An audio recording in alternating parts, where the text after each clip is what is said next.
दृष्टि आईएएस के audio article programme में आपका स्वागत है। आज का हमारा आर्टिकल भारतीय इतिहास के महत्वपूर्ण भाग सिख धर्म से संबंधित है। यूपीएससी की प्रारंभिक और मुख्य दोनों परीक्षाओं में इस भाग से प्रश्न पूछे जाते रहे हैं। यह आर्टिकल आपके उत्तर लेखन की गुणवत्ता बढ़ाने में सहायता करेगा। यह आर्टिकल प्रश्न पत्र 1 के कला एवं संस्कृति खंड से जुड़ा हुआ है। तो आइए लेख की शुरुआत करते हैं। सिख धर्म यानी सिखिज्म। हमारे वीडियो अंग्रेजी में देखने के लिए फॉलो करें हमारा ही दूसरा यूट्यूब चैनल दृष्टि आईएएस इंग्लिश। अनेकता में एकता भारतीय संस्कृति की पहचान है। भारतीय सांस्कृतिक पृष्ठभूमि अनेक धार्मिक मान्यताओं और परंपराओं से मिलकर बनी है। धार्मिक और सांस्कृतिक तौर पर अत्यधिक भिन्नता होने के बावजूद भारत एक ऐसा देश है जहां सभी धर्मों को बराबर मान सम्मान और अधिकार दिए गए हैं। भारत में सभी धर्म के लोगों ने समय समय पर अपनी बुद्धिमत्ता, वीरता और कर्तव्य निष्ठता का परिचय दिया है। इन्हीं धर्मों में सिख धर्म भी है। बात चाहे भारत की आजादी के समय की हो अथवा मौजूदा समय में देश में सामाजिक, आर्थिक, राजनीतिक या प्रशासनिक भूमिका की, इन सब में सिख समुदाय का नाम काफी सम्मान के साथ लिया जाता है। भारतीय इतिहास में सिख धर्म का भी एक लंबा इतिहास और महत्व रहा है। लिहाजा हम इस ऑडियो आर्टिकल के जरिए सिख धर्म से जुड़े सभी पहलुओं पर बात करेंगे। तो आइए सबसे पहले जानते हैं क्या है सिख धर्म। जीवन जीने के तरीके और दर्शन की वजह से सिख धर्म अपने समय से काफी आगे है। आज दुनिया भर में लगभग 20 मिलियन से अधिक लोग सिख धर्म के अनुयायी हैं। सिख धर्म हर समय ईश्वर की भक्ति और स्मरण, सच्चा जीवन, मानव जाति की समानता और सामाजिक न्याय का संदेश देता है। 500 साल पहले गुरु नानक देव ने सिख धर्म की स्थापना की थी। पंजाबी भाषा में सिख शब्द का अर्थ डिसाइपल यानी शिष्य से है। सिख दरअसल ईश्वर के वे शिष्य हैं जो श्री गुरु ग्रंथ साहिब में संकलित सिखों के 10 गुरुओं के लेखों और शिक्षाओं का पालन करते हैं। गुरु शब्द की सिख धर्म में एक बहुत ही विशिष्ट परिभाषा है। सिख धर्म में गुरु शब्द का मतलब उन 10 प्रबुद्ध गुरुओं से है जिन्होंने मानव जाति के मार्गदर्शन और कल्याण के लिए अवतरण लिया हो। सिख गुरु कहलाने का सम्मान 1469 में गुरु नानक से शुरू होकर 1708 में गुरु गोबिंद सिंह तक 10 गुरुओं पर लागू होता है। इसके बाद यह सिखों के पवित्र ग्रंथ गुरु ग्रंथ साहिब को संदर्भित करता है।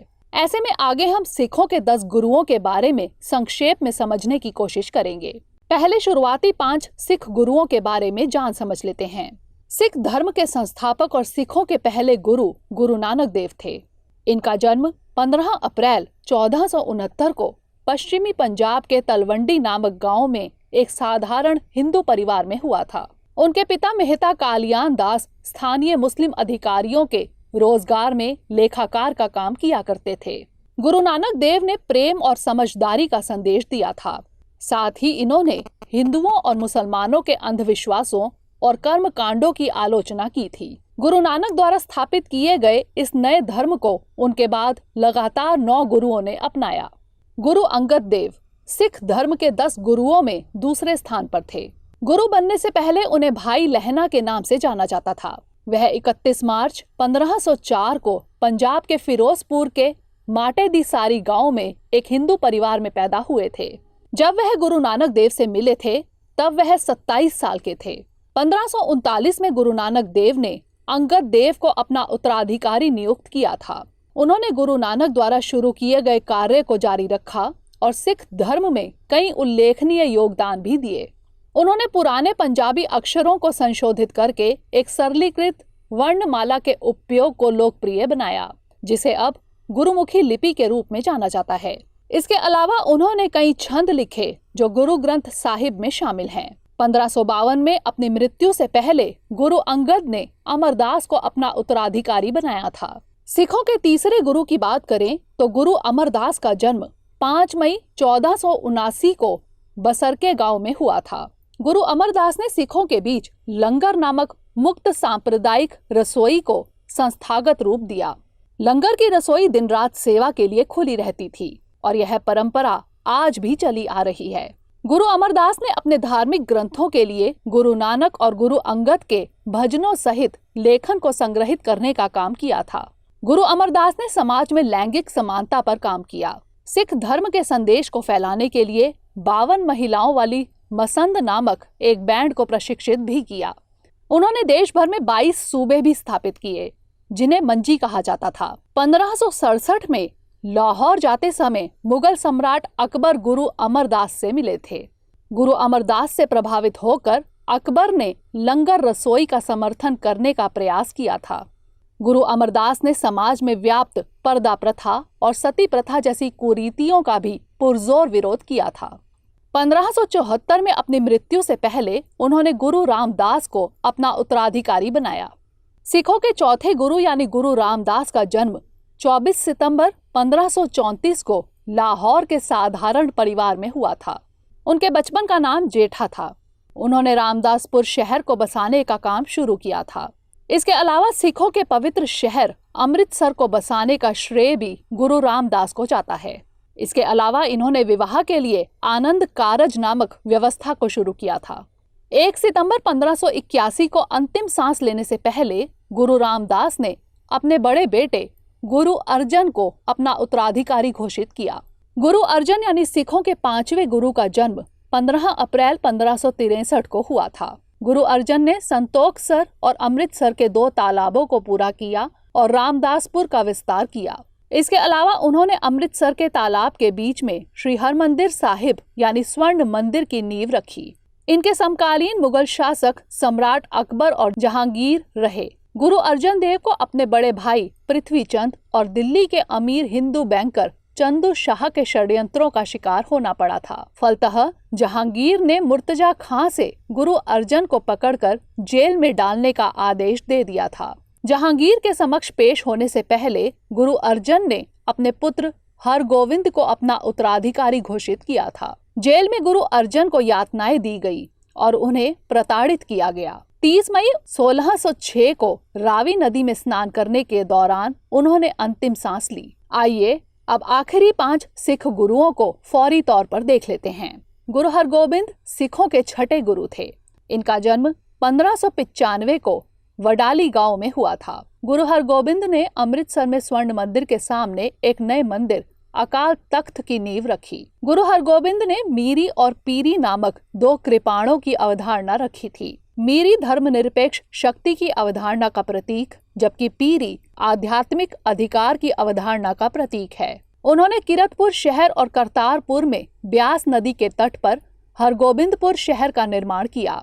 शुरुआत में गुरु हरगोबिंद के मुगल सम्राट जहांगीर से अच्छे संबंध रहे, लेकिन बाद के सालों में उनके मुगल अधिकारियों के साथ टकराव शुरू हो गए। 1631 में मुगल सैनिकों और गुरु हरगोबिंद के बीच भीषण लड़ाई हुई थी। गुरु हरगोबिंद ने अपने सबसे बड़े बेटे बाबा गुरदित्त के पुत्र हर्राय को अपना उत्तराधिकारी बनाया। इसके बाद 1644 में गुरु हरगोबिंद का निधन हो गया। सिखों के 7वें गुरु की बात करें तो गुरु हर्राय का जन्म 16 जनवरी 1630 को किरतपुर में हुआ था। इनके समकालीन मुगल सम्राट शाहजहां और औरंगजेब रहे। गुरु हर्राय ने शाहजहां के बेटे दारा शिकोह को अपना दर्शन दिया था। गुरु हर्राय ने अपने छोटे बेटे हरकृष्ण को अपना उत्तराधिकारी नियुक्त किया और इसके बाद 6 अक्टूबर 1661 को उनका निधन हो गया था।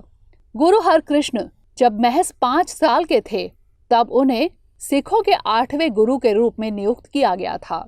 औरंगजेब ने इन्हें दिल्ली में अपने दरबार में पेश होने के लिए कहा था।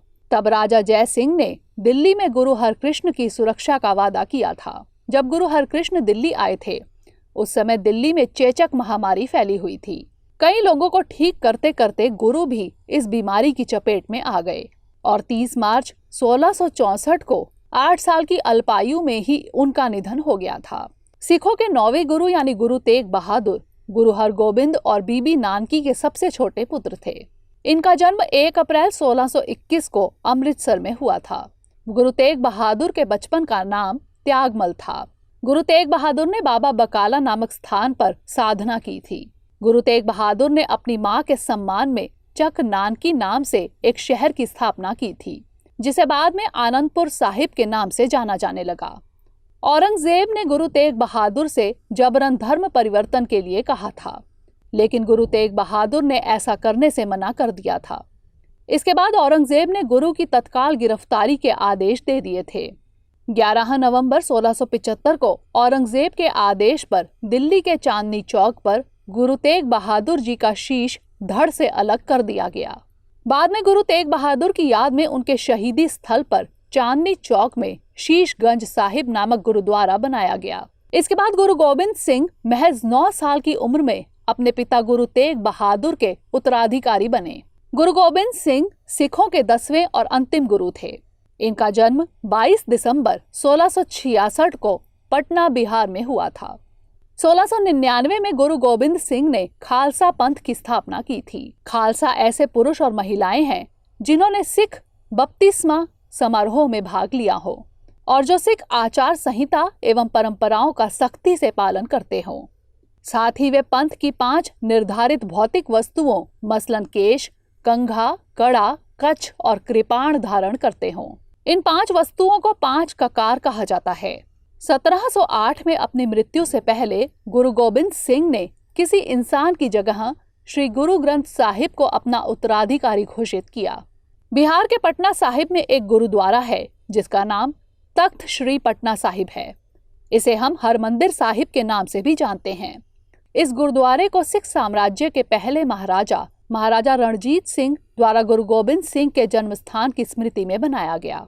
ये तो रही पूरी बात सिखों के 10 गुरुओं के बारे में। अब हम जानेंगे कि सिख धर्म से जुड़ा दर्शन क्या है और इसके क्या सिद्धांत हैं। तो आइए अब सिख दर्शन और मत को देख लेते हैं। सिख धर्म में एक ईश्वर यानी एक ओमकार की मान्यता दी गई है। सिख धर्म मानता है कि सभी धर्मों के सभी लोगों के लिए एक ओमकार ही एक ईश्वर है। यही ईश्वर सृष्टिकर्ता, पालनकर्ता और संहारक है। दूसरे मत के अनुसार भगवान मानव रूप नहीं ले सकते। सिख धर्म में जीवित गुरुओं की कोई जगह नहीं है। श्री गुरु ग्रंथ साहिब ही शाश्वत गुरु हैं। सिख दर्शन कहता है कि मानव जीवन का लक्ष्य जन्म मृत्यु के चक्र को तोड़कर ईश्वर में विलीन हो जाना है। यह गुरु की शिक्षाओं का पालन करके पवित्र नाम पर ध्यान, सेवा और दान जैसे कार्य करके किया जा सकता है। सिख धर्म में 5 दोषों की चर्चा की गई है: काम, क्रोध, लोभ, मोह और अहंकार। अगर कोई व्यक्ति इन पर काबू पा लेता है तो वह मोक्ष को पा सकता है। इसमें उपवास, धार्मिक शाकाहार, तीर्थ यात्रा, अंधविश्वासों का पालन, योग, मूर्ति पूजा जैसे किसी भी अनुष्ठानों की निंदा की गई है। सिख धर्म में सामान्य पारिवारिक गृहस्थ जीवन को प्रोत्साहित किया गया है। मोक्ष हासिल करने के लिए ब्रह्मचर्य यानी सांसारिक जीवन का त्याग जरूरी नहीं है। सिख धर्म जाति, पंथ, नस्ल अथवा लिंग के आधार पर होने वाले किसी भी भेदभाव का निषेध करता है। साथ ही महिलाओं की पूर्ण समानता पर जोर दिया गया है। कन्या भ्रूण हत्या, सती प्रथा और पर्दा प्रथा का निषेध और विधवा पुनर्विवाह को प्रोत्साहन दिया गया है। भीख मांगने अथवा बेईमानी से काम करने की बजाय ईमानदारी से काम करके रोजी रोटी कमाने को सिख धर्म में सम्मान की बात मानी जाती है। सामुदायिक सेवा भी सिख धर्म का एक अभिन्न अंग है। सभी धर्म के लोगों के लिए हर गुरुद्वारे में मुफ्त लंगर का खुला रहना इस सामुदायिक सेवा की एक अभिव्यक्ति है। इन सब के अलावा आधिकारिक सिख आचार संहिता रहत मर्यादा नामक पुस्तक में सिखों के आचरण और रीति रिवाजों का जिक्र किया गया है।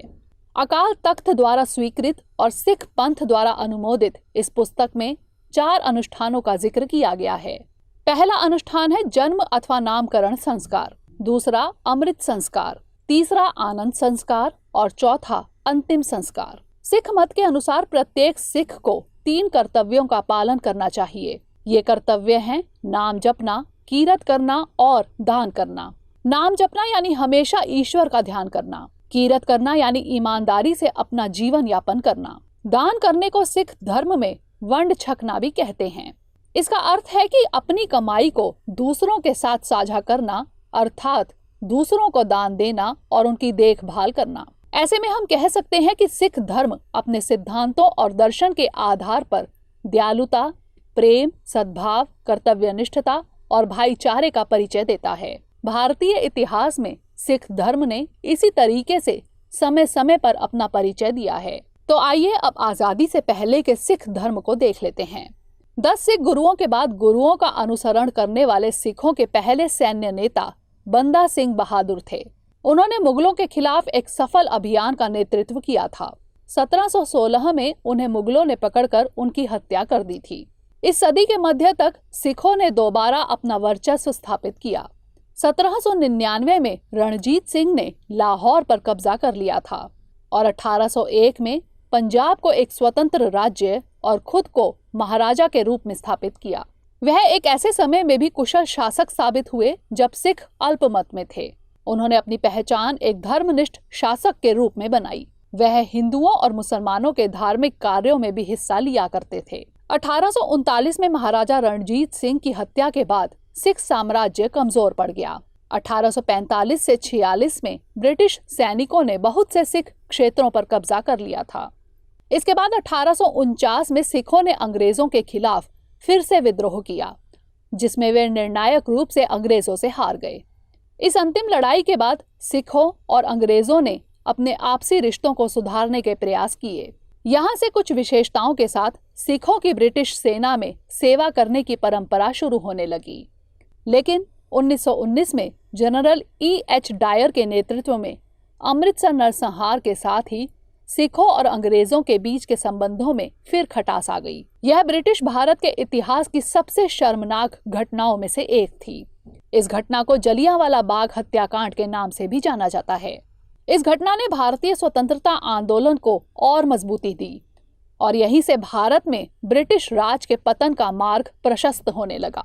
तो आइए ऐसे में अब निष्कर्ष की बात कर लेते हैं।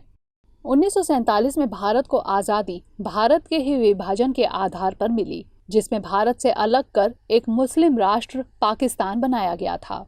इस विभाजन का असर सिख धर्म के लोगों पर भी साफ तौर पर देखने को मिला था। इस विभाजन में कई सिख परिवारों को अपनों से बिछड़ना पड़ा। सिखों ने अपने कई विशेषाधिकार और अपनी अधिकांश भूमि खो दी। मुस्लिम बाहुल्य वाला पश्चिमी इलाका हिस्सा पाकिस्तान का पंजाब प्रांत बनाया गया और सिख बाहुल्य वाला पूर्वी हिस्सा भारत का पंजाब राज्य बनाया गया। दरअसल पंजाब शब्द का पहला ज्ञात दस्तावेज इब्न बतूता के लेखन में मिलता है। इसके अलावा अबुल फजल ने आईने अकबरी में पंजनाद और महाभारत में भी पंचनाद के रूप में इसका वर्णन मिलता है।